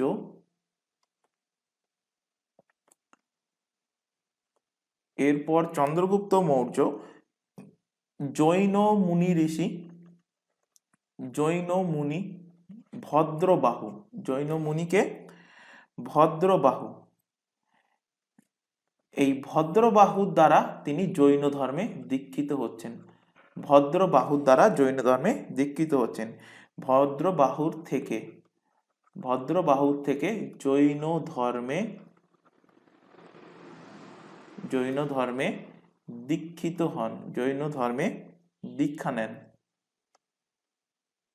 জৈন ধর্মে দীক্ষিত হন। তাহলে কার দ্বারা? ভদ্রবাহুর দ্বারা তিনি জৈন ধর্মে দীক্ষিত হন। এরপর এই চন্দ্রগুপ্ত মৌর্য জৈন ধর্মে দীক্ষিত হওয়ার পর ইনি ভদ্রবাহুর সাথে, কার সাথে? ভদ্রবাহুর সাথে। ইনি ভদ্রবাহুর সাথে চলে যাচ্ছেন কোথায়? ভদ্রবাহুর সাথে চলে যান কর্ণাটকে। কোথায় চলে যান? ভদ্রবাহুর সাথে চলে যান কর্ণাটক। ভদ্রবাহুর সাথে কোথায় চলে যান? কর্ণাটক। কর্ণাটকের কোথায় চলে যাচ্ছেন? কর্ণাটকের শ্রবণ বেলগোলা।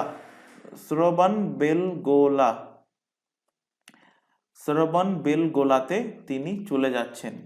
কে চলে যাচ্ছেন? চন্দ্রগুপ্ত মৌর্য। কার সাথে? ভদ্রবাহুর সাথে কর্ণাটকের শ্রবণ বেলগোলাতে চলে যাচ্ছেন। এবং 298 খ্রিস্টপূর্বাব্দে, 298 খ্রিস্টপূর্বাব্দে জৈন ধর্মগ্রন্থে দেখবে একটা রীতি আছে। কি রীতি আছে? জৈন ধর্মগ্রন্থে দেহ ত্যাগ করার জন্য লাস্টে উপবাস করে, সেই মানে না খেয়ে থাকে। তো না খেয়ে থেকে অনেকদিন না খেয়ে থেকে নিজের দেহ ত্যাগ করে দেয়।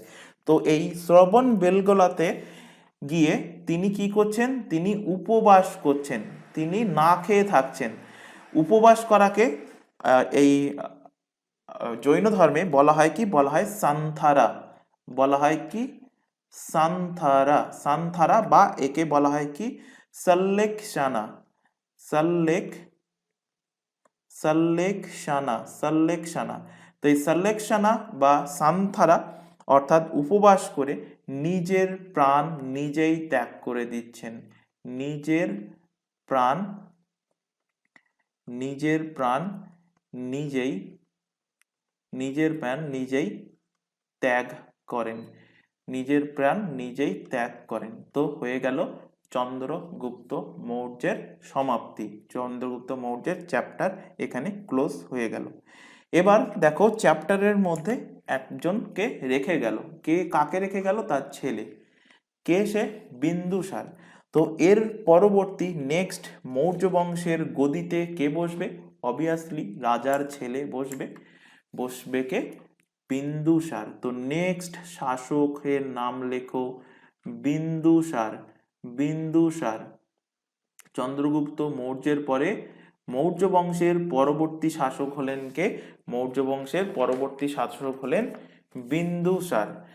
বিন্দুসার কি করছে? আচ্ছা, তার আগে দেখো এখানে দুটো জিনিস বলা হয়নি। চন্দ্রগুপ্ত মৌর্যের আমলে চন্দ্রগুপ্ত মৌর্য কিন্তু একটা জিনিস করছেন, সেটা জানা যাচ্ছে রুদ্রদামনের জুনাগড় থেকে। রুদ্রদামনের জুনাগড় যে অভিলেখ আছে সেই অভিলেখ থেকে কি জানা যাচ্ছে?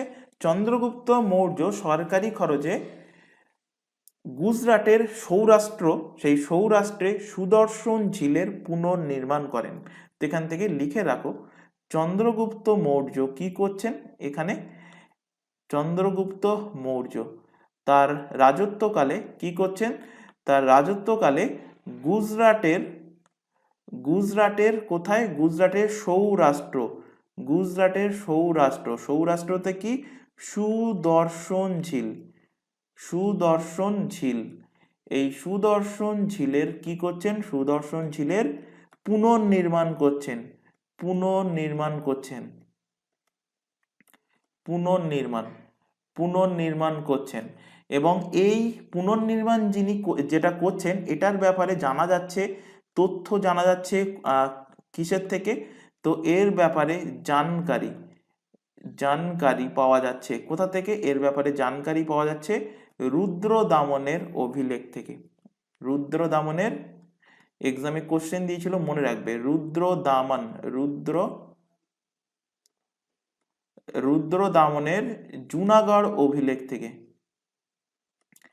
রুদ্রদামনের জুনাগড় অভিলেখ থেকে এই তথ্য পাওয়া যাচ্ছে যে চন্দ্রগুপ্ত মৌর্য কি করেছে? সুদর্শন ঝিলটাকে পুনর্নির্মাণ করেছে, অর্থাৎ রিকনস্ট্রাকশন করেছে। এছাড়া এবং এর দ্বারা কি বোঝা যাচ্ছে? এর দ্বারা বোঝা যাচ্ছে চন্দ্রগুপ্ত মৌর্যের সাম্রাজ্য কিন্তু একদম পশ্চিম পর্যন্ত বিস্তৃত ছিল। সৌরাষ্ট্র কোনটাকে বলে? গুজরাটের ওপরের পার্ট একটা আছে, নিচের পার্ট আছে, তো এই নিচের পার্টটাকে বলা হয় সৌরাষ্ট্র। অর্থাৎ এর দ্বারা বোঝা যাচ্ছে চন্দ্রগুপ্তের মৌর্যের বিস্তার কিন্তু একদম গুজরাটের সৌরাষ্ট্র পর্যন্ত কিন্তু তার এলাকা বিস্তার ছিল। এছাড়া উত্তরপ্রদেশের গোরখপুরে শাহগৌর নামক অভিলেখ থেকে অকালের সময় চন্দ্রগুপ্ত মৌর্যের দ্বারা তিনি যখন সরকারে ছিলেন, তো তার সরকারের দ্বারা ফান্ড জমা করার তথ্য পাওয়া গিয়েছে। অর্থাৎ এর থেকে বোঝা যায় যে উত্তরপ্রদেশ এই টোটাল এরিয়াটা মিলে কিন্তু, এবং এদিকে যে চারটে জায়গায় তিনি পণ হিসেবে পেয়েছেন সেলুকাস নিকেটরের কাছ থেকে। চারটে জায়গা কি কি বললাম? পণ হিসেবে পেয়েছেন। চারটে জায়গা হলো কান্দার, হেরাত, কাবুল, মাকরান, মানে একদম আফগানিস্তান পর্যন্ত এই টোটাল এরিয়াটা কার দখলে ছিল? চন্দ্রগুপ্ত মৌর্যের কিন্তু দখলে ছিল। এটা আমরা ওখান থেকে জানতে পারি। আচ্ছা, এবার নেক্সট লেখো বিন্দুসার। নেক্সট লিখলাম আমরা কি? বিন্দুসার। বিন্দুসারের টাইম পিরিয়ড, বিন্দুসার যখন বাবা মারা যাচ্ছে তারপর থেকে 298 খ্রিস্টপূর্বাব্দে তিনি সিংহাসনে বসছেন এবং সেখান থেকে তিনি রাজত্ব করছেন 273 খ্রিস্টপূর্বাব্দ পর্যন্ত তিনি কিন্তু রাজত্ব করছেন। এনার অন্য নাম কি? বিন্দুসারের লেখো অন্য নাম, আদার্স নেম, অন্য নাম। তো বিন্দুসারের কিন্তু তিনটে নাম পাওয়া যাচ্ছে। কি কি সেই তিনটে নাম? ফার্স্ট লেখো অমিত্র চেট্টাস। অমিত্র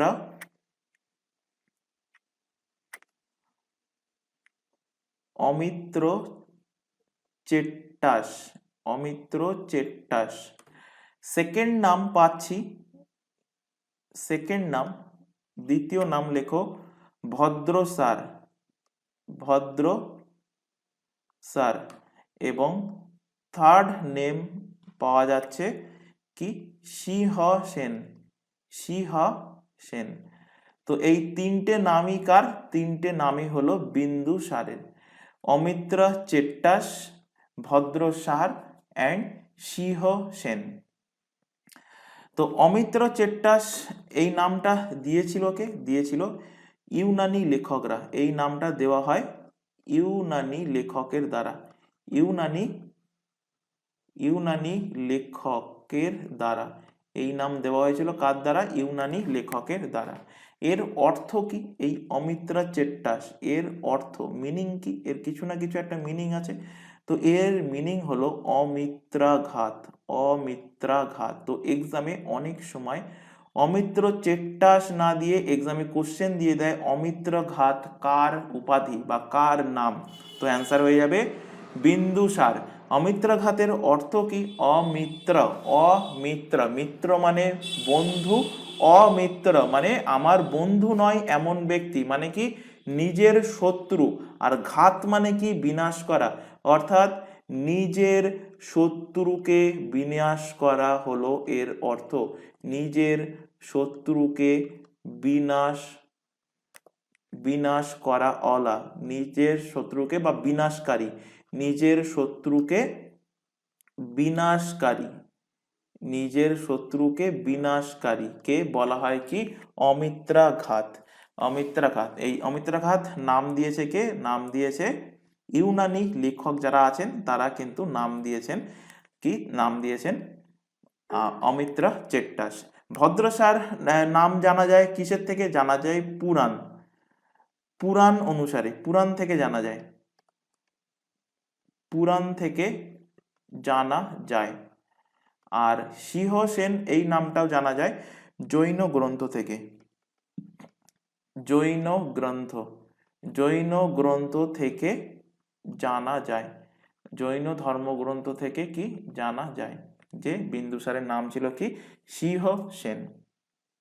নেক্সট হেডিং করো, এই বিন্দুসারের টাইমে তার দরবারে দুজন রাজদূত এসেছিল। তো সেই রাজদূতের নাম কি এবং তারা কোথা থেকে এসেছিল? বহুবার এক্সামে কোশ্চেন দিয়েছে। তো বিন্দুসারের হেডিং করো, বিন্দুসারের দরবারে আসা, বিন্দুসারের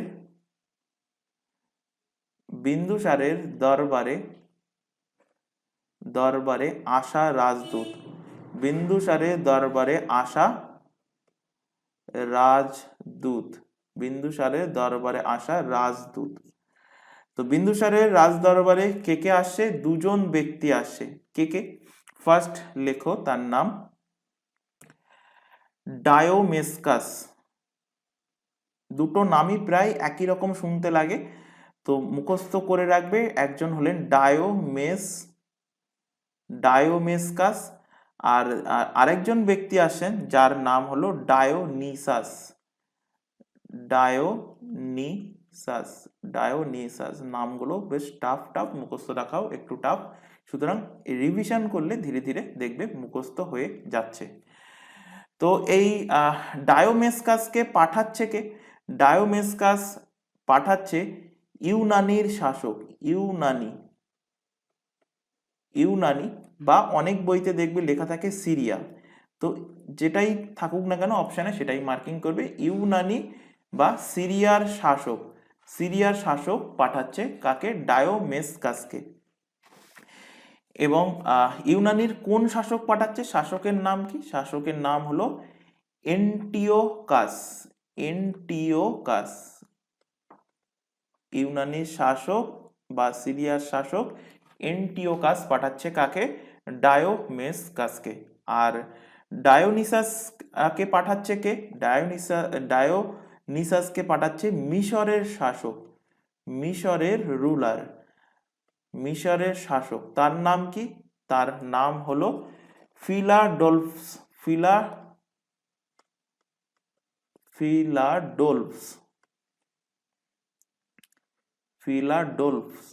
ফিলাডোলফস। একেই বলা হয়, এই ফিলাডোলফসকেই বলা হয় কি? টলেমি দ্বিতীয়, টলেমি টু বলা হয় কাকে? এই ফিলাডোলফসকে। এটা ডোলস, ফিলাডোলফসকে বলা হয় কি? Ptolemy two. তাহলে বিন্দুসারের দরবারে দুজন রাজদূত আসছে। কে কে? একজন হলেন ডায়োমেসকাস আর একজন হলেন ডায়োনিসাস। ডায়োমেসকাস সিরিয়া শাসক এন্টিওকাস পাঠাচ্ছে, আর ডায়োনিসাসকে পাঠাচ্ছে কে? মিশরের শাসক ফিলাডোলফস পাঠাচ্ছে, যার আরেকটা নাম হলো টলেমি টু। তো রাজদূত যখন বিন্দুসারের দরবারে আসে, তো বিন্দুসার কি করছে, বিন্দুসার এই সমস্ত শাসকের কাছ থেকে কিছু কিছু জিনিসের ডিমান্ড করছে। তার মধ্যে ইম্পর্টেন্ট হলো ইউনানি শাসকের কাছ থেকে, ইউনানি শাসকের কাছ থেকে 3টে জিনিস বিন্দুসার ডিমান্ড করছে। তো লেখো এখানে বিন্দুসার, বিন্দুসার কি করছে, বিন্দুসার, বিন্দুসার ইউনানির শাসকের থেকে, বিন্দুসার ইউনানির শাসক, বিন্দুসার ইউনানি শাসকের থেকে তিনটি জিনিস ডিমান্ড করেন, তিনটি জিনিস ডিমান্ড করেন, তিনটি জিনিসের ডিমান্ড করেন। সেই তিনটে জিনিস কি কি, তিনটে জিনিস কি কি? ফার্স্ট ডিমান্ড করে কি, ফার্স্ট ডিমান্ড করে মানে ছেলেরা দেখবে তুমি চাকরি পেয়ে যাও, তখন দেখবে তোমার বন্ধু বান্ধব, মানে ছেলে বন্ধু বান্ধবের কথা বলছি, ফার্স্ট ডিমান্ড করবে কি, মদ দে, মদের পার্টি দে। তো এখানেও যেহেতু বিন্দুসার একজন ছেলে, সেও ডিমান্ড করছে কি, মদ। কিসের মদ? রসালো ফলের মদ, রসালো ফল দ্বারা তৈরি মদ, রসালো ফলের, রসালো ফলের শারাব, হিন্দিতে কি বলা হয় মদকে, শারাব, রসালো ফলের শারাব, অর্থাৎ মদের ডিমান্ড করছে। নেক্সট ডিমান্ড কি করছে, নেক্সট ডিমান্ড করছে যেহেতু ইরাক থেকে আসে, নেক্সট ডিমান্ড করছে কি, ইরাকে যদি দেখবে তোমার কোনো বন্ধু বান্ধব যায়, তার কাছে কি ডিমান্ড করবে, ড্রাই ফ্রুটের ডিমান্ড করবে, কারণ সেখানে খেজুর, কিন্তু খেজুর বা বিভিন্ন ড্রাই ফ্রুট ভালো পাওয়া যায়। তো নেক্সট ডিমান্ড করছে কি, ড্রাই ফ্রুট, আঞ্জির, আঞ্জিরের ডিমান্ড করছে, আঞ্জির, আঞ্জির কি, dry fruit, dry fruit, dry ফ্রুটের ডিমান্ড করছে। আর 3 নাম্বার ডিমান্ড কি করছে, 3 নাম্বার থার্ড ডিমান্ড করছে কিসের, দার্শনিকের, দার্শনিক, দার্শনিকের ডিমান্ড করছে। তো এই 3টে ডিমান্ড কি করছে, বিন্দুসার ইউনানি শাসকের থেকে ডিমান্ড করছে।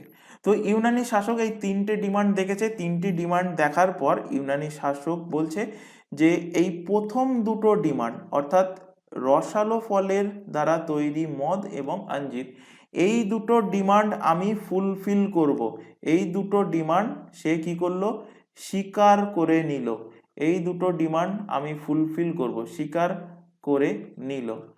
কিন্তু লাস্ট ডিমান্ড, দার্শনিকের ডিমান্ড আমি ফুলফিল করব না, কারণ ইউনানের শাসক দার্শনিকের ডিমান্ড ফুলফিল না করার পিছনে কারণ হলো দার্শনিক কেনা বেচা যায় না, আমি মূল্য দ্বারা তাকে আমি বিক্রি করব না তোমার কাছে। এই জন্য ইউনানির শাসক কি করলো, দার্শনিককে পাঠালো না, দার্শনিককে পাঠালো না, অর্থাৎ দার্শনিকের ডিমান্ড সে অ্যাপ্রুভ করেনি। তিনি বলছেন কি, তিনি বলছেন যে দার্শনিক কিন্তু পয়সা দিয়ে কেনা বেচার জিনিস না। এরপর নেক্সট বিন্দুসার যখন রাজত্বকাল চলছিল, সেই বিন্দুসারের রাজত্বকালে তার যে সাম্রাজ্য ছিল, সেই সাম্রাজ্য দেখলে মৌর্য বংশের যখন চন্দ্রগুপ্ত মৌর্য টাইম পিরিয়ড দেখালাম, তার কতটা এলাকা ছিল, তো এত বড় একটা এলাকা একজনের দ্বারা কিন্তু শাসন করা সম্ভব না। তাই বিন্দুসার কি করছে, তার সাম্রাজ্যকে 4টে ভাগে, 4টে প্রান্তে ভাগ করে দিচ্ছে। কি করছে, লেখো এখান থেকে, বিন্দুসার, বিন্দুসার তার সাম্রাজ্যকে, বিন্দুসার তার সাম্রাজ্যকে 4 প্রান্তে, 4 প্রান্তে ভাগ করে দেন, 4 প্রান্তে ডিভাইড করে দেন, 4 প্রান্তে ভাগ করে দেন, 4 প্রান্তে ভাগ করে দেন কে, বিন্দুসার। এবং সেই 4 প্রান্ত কিভাবে কিভাবে তিনি ভাগ করছেন, দেখো এখানে ফার্স্ট উত্তরাপথ, উত্তরাপথ, সেকেন্ড ভাগ করছে দক্ষিণাপথ, উত্তরাপথ, দক্ষিণাপথ, উত্তর দক্ষিণ ভাগ হলো, মিডিল ভাগ একটা হবে মধ্যপ্রান্ত, যাকে বলছে মধ্যপ্রান্ত, এবং আরেকটা ভাগ হলো অবন্তী, আরেকটা ভাগ হলো কি অবন্তী। এই চারটে ভাগে তার সাম্রাজ্যকে বিন্দুসার ভাগ করে দিল। তো এই চারটে ভাগের রাজধানী কোথায় ছিল? ক্যাপিটাল। এই চারটে ভাগের রাজধানী, রাজধানী তো উত্তরাপথের রাজধানী ছিল কোথায়? উত্তরাপথের রাজধানী ছিল তক্ষশিলা। রাজধানী কোথায় ছিল? তক্ষশিলাতে রাজধানী ছিল। দক্ষিণাপথের রাজধানী ক্যাপিটাল কোথায় ছিল? দক্ষিণাপথের রাজধানী ছিল স্বর্ণগিরি, স্বর্ণগিরি রাজধানী ছিল। মধ্যপ্রান্তের ক্যাপিটাল রাজধানী কোথায় ছিল? মধ্যপ্রান্তের রাজধানী ছিল পাটলিপুত্র, যেটা বর্তমানে বিহারে পাটনা নামে পরিচিত, পাটলিপুত্র। এবং অবন্তীর ক্যাপিটাল কোথায় ছিল? অবন্তীর ক্যাপিটাল ছিল উজ্জয়িনী। কোথায় ছিল? উজ্জয়িনী। তো এই চারটে প্রান্তে ভাগ করে দিয়েছে কে? চারটে প্রান্তে ভাগ করে দিয়েছে বিন্দুসার। এবার চন্দ্রগুপ্ত মৌর্য আসার আগে তোমরা দেখেছো এর আগের দিনে নন্দবংশ যখন পড়াচ্ছিলাম, এই তক্ষশিলার সাইডটা অর্থাৎ গান্ধার, কম্বোজ, এই সাইডটার রাজা যে থাকে সে কিন্তু অযোগ্য, বা সেখানকার মানুষরাও কিন্তু মানে রাজাকে ঠিকঠাকভাবে সাপোর্ট করে না। তো এর ফলে কি হচ্ছে, এই তক্ষশিলা এরিয়াতে এখানে কিন্তু বিদ্রোহ হচ্ছে, বারবার বিদ্রোহ হচ্ছে। তো অলরেডি কতবার বিদ্রোহ হয়ে গেছে? বিন্দুসার দেখলো দুবার এখানে বিদ্রোহ হয়ে গেছে। এই তক্ষশিলাতে কি হয়েছে? তক্ষশিলাতে বিন্দুসারের সময় দুবার অলরেডি বিদ্রোহ হয়ে গেছে। বিন্দুসারের সময়, বিন্দুসারের সময় এখানে দুবার বিদ্রোহ হয়। মানে প্রথমবার একবার বিদ্রোহ হয়েছিল যেন তেন প্রকারে, সেটাকে দমানো গেল, আবার এখানে বিদ্রোহ শুরু হলো। দুবার বিদ্রোহ, দুবার বিদ্রোহ হয়। তো এই বিদ্রোহকে দমাতে হবে, না দমালে ধীরে ধীরে কি হবে? বিন্দুসার বুঝতে পারলো ধীরে ধীরে এই তক্ষশিলা তার হাতের থেকে হয়তো বেরিয়ে যেতে পারে। তো এই বিদ্রোহটাকে দমানোর জন্য, এই বিদ্রোহকে, এই বিদ্রোহকে দমানোর জন্য, দমানোর জন্য বিন্দুসার কাকে নিয়ে আসছে? বিন্দুসার নিয়ে আসছে বিন্দুসারের ছেলেদের। কাকে নিয়ে আসছে? বিন্দুসারের, বিন্দুসারের ছেলেদের নিয়ে আসছে, বিন্দুসারের ছেলেদের আনছে।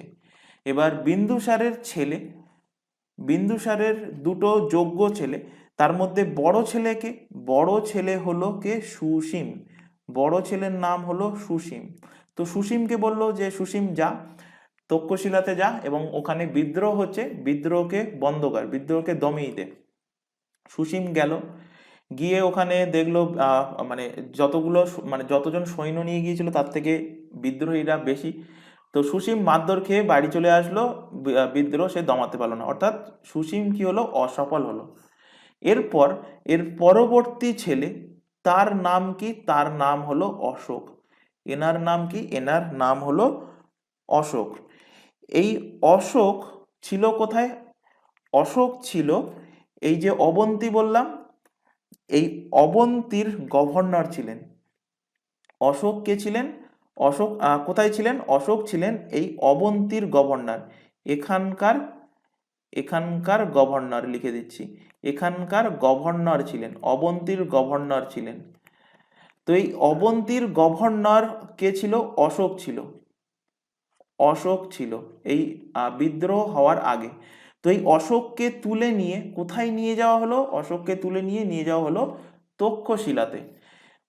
বিন্দুসার বলল অশোক এবার তুই যা, গিয়ে দেখ বিদ্রোহ দমাতে পারিস কিনা। তো অশোক গেল, গিয়ে সেখানে মারপিট করে বিদ্রোহ দমিয়ে দিল, অশোক হয়ে গেল সাকসেসফুল। এবং এই বিদ্রোহ দমানোর পর অশোক কি করছে? অশোক শ্রীনগর শহরের প্রতিষ্ঠা করছে। অশোক কি করছে? অশোক জম্মু কাশ্মীরের শ্রীনগর, শ্রীনগর শহর, শ্রীনগরের প্রতিষ্ঠা, শ্রীনগরের কি করছে? শ্রীনগরের ইস্টাবলিশ করছে, প্রতিষ্ঠা করছে। তাই কোশ্চেন দেয় শ্রীনগর শহরটা প্রতিষ্ঠা করেন কে? শ্রীনগর শহর প্রতিষ্ঠা করেন এই অশোক। বিদ্রোহ দমাতে গিয়ে, বিদ্রোহ দমানোর পর তিনি শ্রীনগর শহরের প্রতিষ্ঠা করেন। এবং এই অশোক যে শ্রীনগর শহরের প্রতিষ্ঠা করছেন, এর ব্যাপারে জানা যাচ্ছে কোথা থেকে? এর ব্যাপারে জানা যাচ্ছে রাজতরঙ্গিনী। এবং ক্লাসের শুরুতেই পড়িয়েছি রাজতরঙ্গিনী কার লেখা? কলহনের লেখা। তো কলহনের লেখা রাজতরঙ্গিনী থেকে জানা যায় কি? জানা যায় যে অশোক শ্রীনগর শহরের প্রতিষ্ঠা করেছিলেন। এরপর এরপর চলে আসছে পরবর্তী শাসককে, যোগ্য শাসক অশোক। পরবর্তী শাসক অশোক। তো নেক্সট রুলারের নাম লেখো, নেক্সট শাসকের নাম লেখো সম্রাট অশোক। অশোক, অশোক। তো অশোক গদিতে বসছে। অশোক কোন টাইম থেকে কোন টাইম পর্যন্ত সে গদিতে ছিল? তো অশোক ছিল 273 খ্রিস্টপূর্বাব্দ থেকে 232 খ্রিস্টপূর্বাব্দ পর্যন্ত অশোক সিংহাসনে ছিল, গদিতে ছিল। তো অশোক কি হচ্ছে? অশোক রাজা হচ্ছে। তো এখান থেকে দুটো কোশ্চেন আসে। অশোক রাজা হওয়ার সাথে সাথে তার কিন্তু রাজ্য অভিষেক হয়নি। তো এখান থেকে কোশ্চেন দেয় যে অশোক রাজা হন কখন? অশোক অশোক রাজা হন, অশোক রাজা হচ্ছেন কখন? আরেকটা কোশ্চেন দেয় অশোকের রাজ্য অভিষেক কখন হচ্ছে? অশোকের রাজ্য অভিষেক, অশোকের রাজ্যাভিষেক।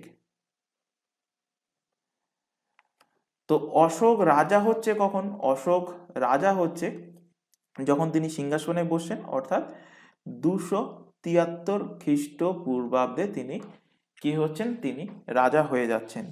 এবং এর ঠিক 4 বছর পরে তার রাজ্য অভিষেক হচ্ছে, মানে 269 খ্রিস্টপূর্বাব্দে। সাল যেগুলো লেখানো হচ্ছে ভেরি ভেরি ইম্পর্টেন্ট সাল। এক্সামে এখান থেকে কিন্তু কোশ্চেন দেয়, সাল জানতে চাই যে অশোকের রাজ্য অভিষেক হচ্ছে কবে? রাজ্যাভিষেক হচ্ছে 269 খ্রিস্টপূর্বাব্দে। কেন 4 বছর টাইম লেগে গেল? এখান থেকে দেখো কত বছরের টাইম গ্যাপ? 4 বছর। 4 বছরের টাইম গ্যাপ। 4 বছর টাইম কেন লেগে গেল? সে রাজার সিংহাসনে বসে গেছে, তবু কেন 4 বছর লেগে গেল? তো 4 বছর লাগার কারণ হলো অশোকের আরো ভাই ছিল, অনেক ভাই ছিল। কতগুলো ভাই ছিল? 99টা ভাই ছিল। 99টা তার ব্রাদার ছিল, ভাই ছিল। এই 99টা ভাইকে অশোক কি করেন? সিংহাসনে বসার জন্য হত্যা করেন। এবং এই 99টা ভাইকে হত্যা করতে তো টাইম লাগবে।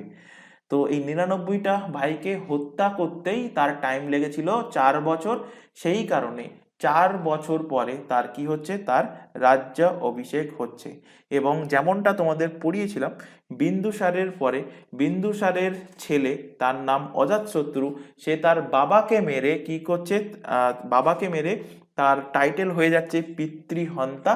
তেমনি অশোকের ক্ষেত্রেও অশোক যেহেতু তার 99টা ভাইকে মার্ডার করেছিল, ভাইকে হত্যা করেছিল, তো অশোকেরও কিন্তু একটা টাইটেল চলে আসছে, সেটা কি? ভাতৃহন্তা। তো এখান থেকে লিখে রাখো জৈন গ্রন্থে, জৈন গ্রন্থে, জৈন গ্রন্থে অশোককে, জৈন গ্রন্থে অশোককে কি বলা হয়েছে? বলা হয়েছে ভাতৃহন্তা। বলা হয়েছে ভাইদের মেরেছে, তো সেখান থেকে কি? ভাতৃহন্তা, ভাতৃহন্তা, ভাতৃহন্তা বলা হয়েছে। ভাতৃহন্তা,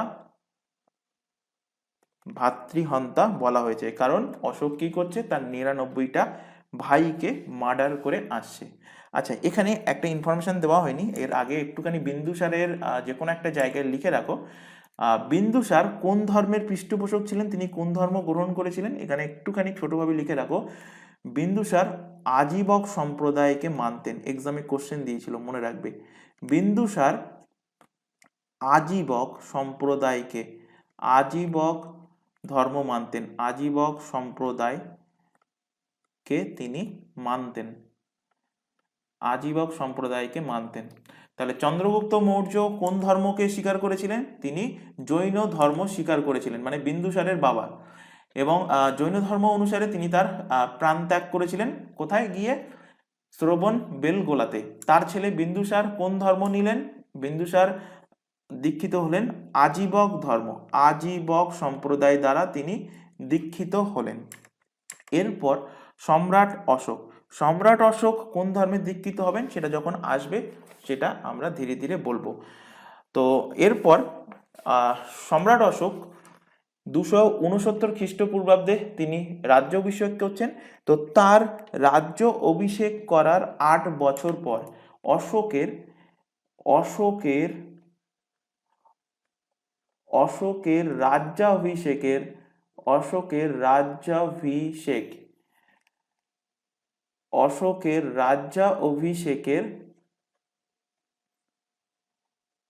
রাজ্যাভিষেকের 8 বছর পর 8 বছর পর একটা বড় ঘটনা হতে চলেছে। তো সেই ঘটনাটা কি? অশোকের রাজ্য অভিষেকের 8 বছর পর ঘটনা হতে চলেছে কলিঙ্গ যুদ্ধ। কি যুদ্ধ? কলিঙ্গ যুদ্ধ। কলিঙ্গ যুদ্ধ কলিঙ্গ যুদ্ধ হতে চলেছে। তো এই কলিঙ্গ যুদ্ধ কবে হচ্ছে?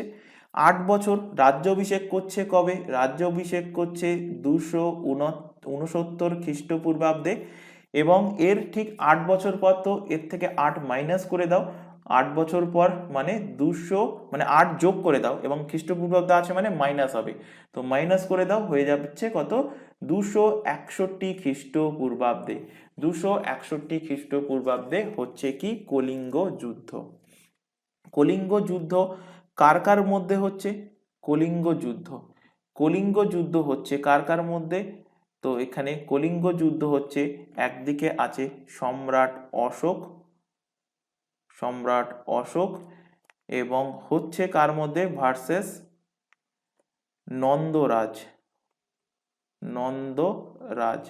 নন্দরাজের মধ্যে। কলিঙ্গ জায়গাটা কোথায়? তো কলিঙ্গ বর্তমানে উড়িষ্যাতে পড়ে। ওড়িশাতে কলিঙ্গ লোকেশন কোথায়? বর্তমানে ওড়িশাতে।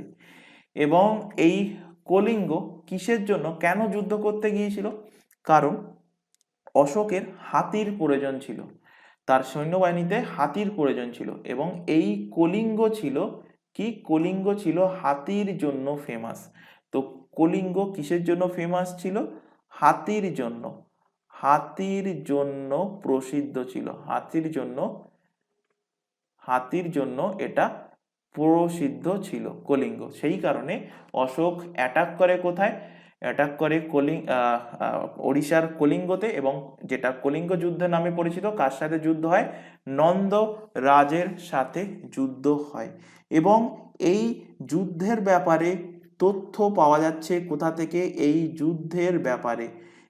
যুদ্ধের ব্যাপারে জানকারি পাওয়া যায়। তো এখানে লিখে রাখো, এর ব্যাপারে জানা যায়।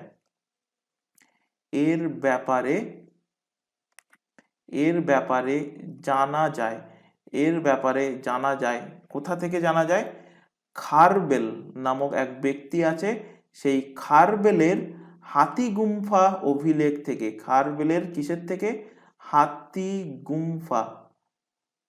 হাতিগুম্ফা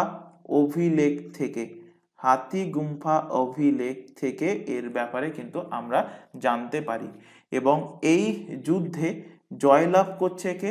এই যুদ্ধে অশোক জয়ী হচ্ছে। এই যুদ্ধে অশোক জয়লাভ করছে এবং নন্দরাজ কি হচ্ছে? নন্দরাজ হেরে যাচ্ছে। জানা যায় এই যুদ্ধে প্রায় 1.5 লাখ মতো মানুষকে অশোক এবং অশোকের সৈন্যবাহিনী হত্যা করেছিল।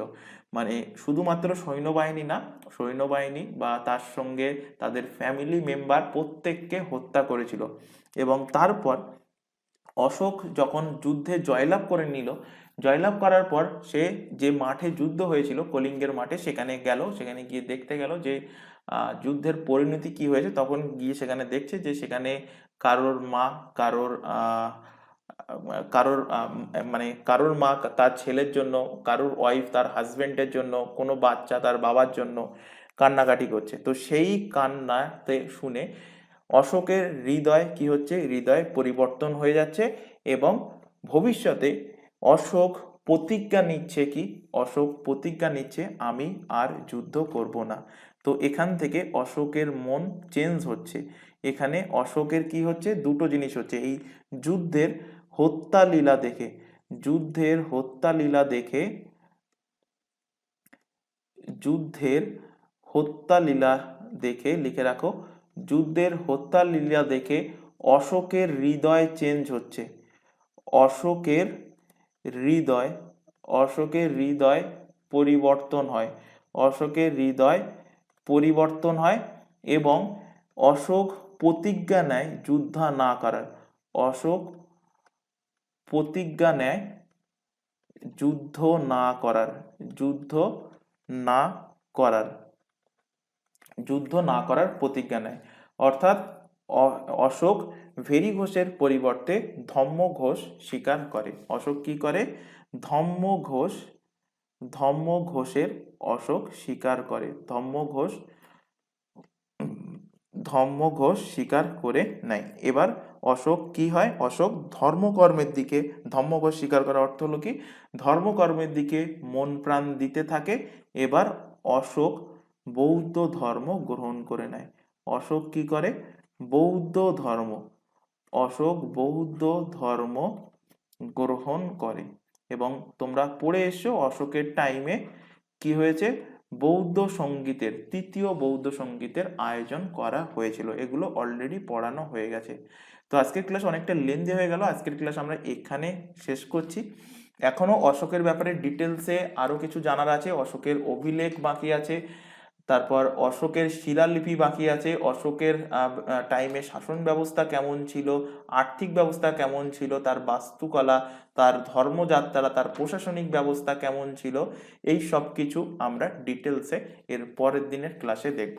তো আশা করি আজকের ক্লাসে যা পড়ানো হয়েছে সব ক্লিয়ার হয়েছে, এবং কোথায় যদি কোনো প্রকার ডাউট থেকে থাকে সেটা অবশ্যই কমেন্ট বক্সে কমেন্ট করে জানাবে।